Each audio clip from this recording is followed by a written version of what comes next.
A boy named Aaron lived in a small, quiet town. Born with a physical disability, he faced a life full of challenges.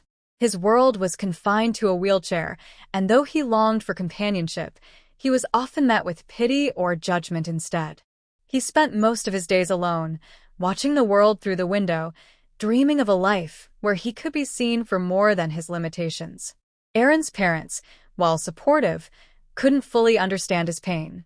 They encouraged him to attend community events, hoping he would make friends, but Aaron feared rejection. Years of cruel comments and dismissive glances had left scars deeper than his physical ones. He had learned to keep his heart guarded, convincing himself that love and acceptance were luxuries he could never afford. Despite his reservations, one fateful evening, Aaron decided to step out of his comfort zone. The town was hosting a cultural event, and though he dreaded the idea of being stared at, something inside him urged him to go. Maybe it was the faint hope that he might find someone who could look past his disability and see the person he truly was. The hall buzzed with laughter and chatter as Aaron rolled in. The colorful decorations and cheerful atmosphere were in stark contrast to the nervous energy he felt. He kept to the edges of the room, trying to blend into the background. Yet, no matter how much he tried, he could feel the curious gazes of others. But then, something unexpected happened. An older woman approached him, her eyes kind and warm. She didn't look at him with pity or discomfort. Instead, she smiled as though she had found a long-lost friend. "You look like someone who has stories to tell," she said, her voice gentle but confident. Aaron hesitated, unsure of her intentions, but there was something disarming about her presence. They began to talk, and for the first time in years, Aaron felt truly seen. The woman, who introduced herself as Eleanor, spoke with a wisdom born of experience. She didn't pry into his struggles or offer empty words of encouragement. Instead, she shared moments from her own life, stories of loss, resilience, and the strength it took to rebuild herself. As the evening wore on, Aaron found himself opening up in a way he never had before. He told Eleanor about his fears, his dreams, and the loneliness that weighed on him every day. To his surprise, she listened without interruption or judgment. In her presence, he felt a rare sense of peace, as if the walls he had built around himself were slowly crumbling.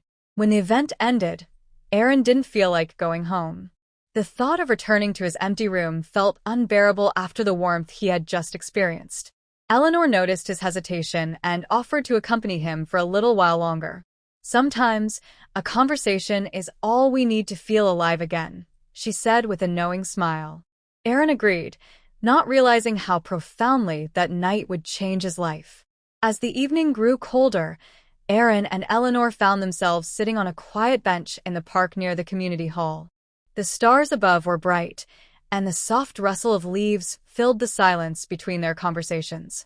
Eleanor's calm demeanor made Aaron feel at ease, something he hadn't experienced with a stranger in a long time. Eleanor began to talk about her own life, sharing how she had faced hardships that had shaped her into the person she was. She spoke of a difficult marriage that ended abruptly and how she had spent years trying to rediscover herself. "Loneliness isn't about being alone," she said softly, looking at the night sky. "It's about being misunderstood, even when people are around."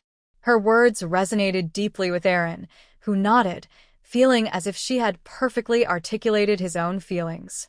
Hours passed as they talked about everything and nothing. It was as though time had stopped for the two of them. Aaron felt a strange connection to Eleanor, one that transcended age or circumstances. She didn't see him as someone broken or different, and for the first time in years, he didn't feel the need to hide his vulnerability. As the night wore on, Eleanor offered to walk Aaron home. Hesitant at first, he eventually agreed, feeling an odd comfort in her company. Upon reaching his house, Eleanor noticed the lights were off, and Aaron explained that his parents were out of town for a few days. She hesitated for a moment before suggesting, "Why don't I stay for a bit longer? It's a little late for me to walk back alone." Aaron agreed, grateful for the company. Inside, the atmosphere was quiet, almost too quiet, but Eleanor's presence made it feel less oppressive. They continued talking, sharing stories about their lives. Eleanor made a cup of tea for both of them, and Aaron couldn't help but notice how naturally she fit into the space. At some point, exhaustion began to creep in, and Eleanor suggested Aaron rest while she stayed in the living room. Feeling a deep trust he couldn't explain, Aaron reluctantly agreed. But as the night went on, something unexpected happened. In his half-asleep state, Aaron mistakenly entered the guest room where Eleanor had decided to rest. Without realizing it, he lay down on the other side of the bed, lost in the haze of fatigue and comfort. The moment was surreal. When Eleanor noticed, she didn't react with shock or discomfort. Instead, she gently placed a hand on his arm, as if to reassure him that it was okay. They both drifted into a peaceful silence, the kind that words couldn't disturb. For Aaron, it wasn't about romance or desire. It was about feeling safe, accepted, and human, something he hadn't experienced in years. That night, in the quiet stillness, an unspoken bond formed between them. It wasn't conventional or easily explained, but it was transformative in ways neither of them could yet comprehend. The next morning, sunlight streamed through the windows, casting a golden glow on the room.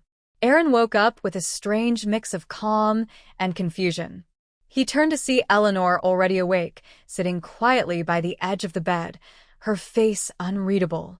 For a moment, neither of them spoke, the silence heavy with unspoken thoughts. Aaron's mind raced as he tried to process the events of the previous night. His initial reaction was embarrassment, but it was quickly overshadowed by a feeling he couldn't quite name. It wasn't regret, nor was it contentment. Eleanor broke the silence, her voice gentle yet firm. "Aaron, there's something you need to know." Her tone sent a chill down his spine. He braced himself, unsure of what was coming. Eleanor began to share a part of her life she hadn't mentioned the night before. She spoke of her connection to a man from Aaron's past, a man who had caused him pain. Aaron's heart sank as her words unraveled a web of connections he hadn't anticipated.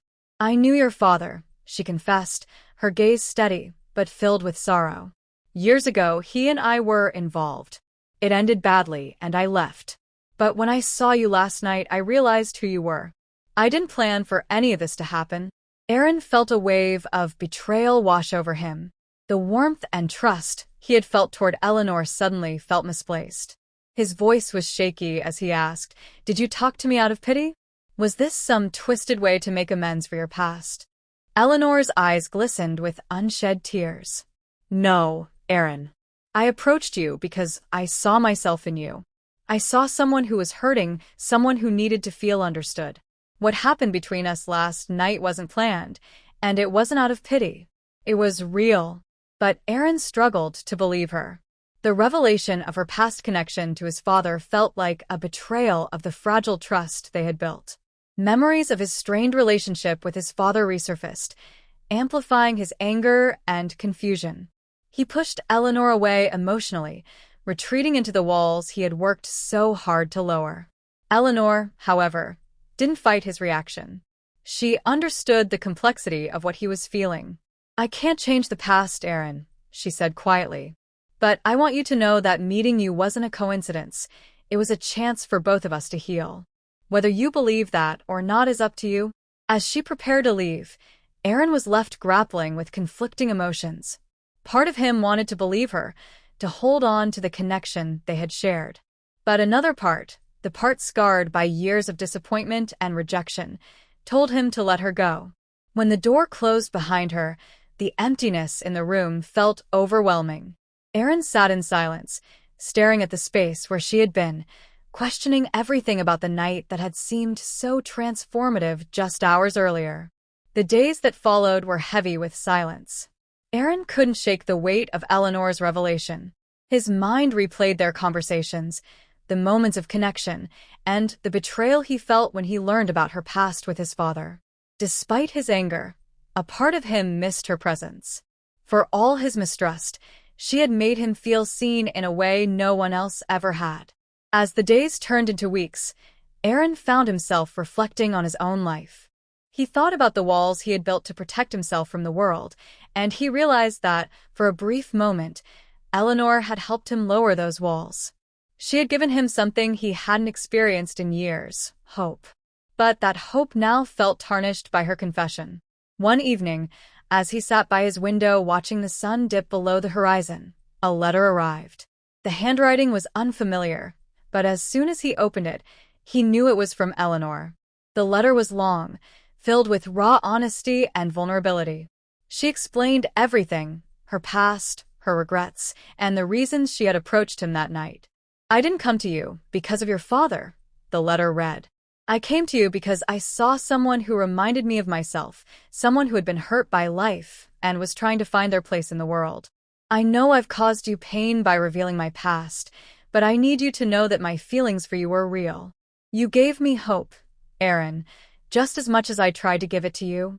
The letter ended with a plea for forgiveness, not for what had happened between her and his father, but for the pain she had unintentionally caused him. She didn't ask to see him again or to rekindle their connection. Instead, she urged him to move forward, to embrace the world with the strength she knew he had. Aaron sat with the letter in his hands for a long time. Her words stirred something in him, an understanding of the complexities of life and relationships. He realized that Eleanor, despite her past, had shown him what it meant to connect with another person, to be vulnerable and open. In the days that followed, Aaron began to make changes in his life. He reached out to old acquaintances, joined community events, and slowly started breaking out of the shell he had built around himself.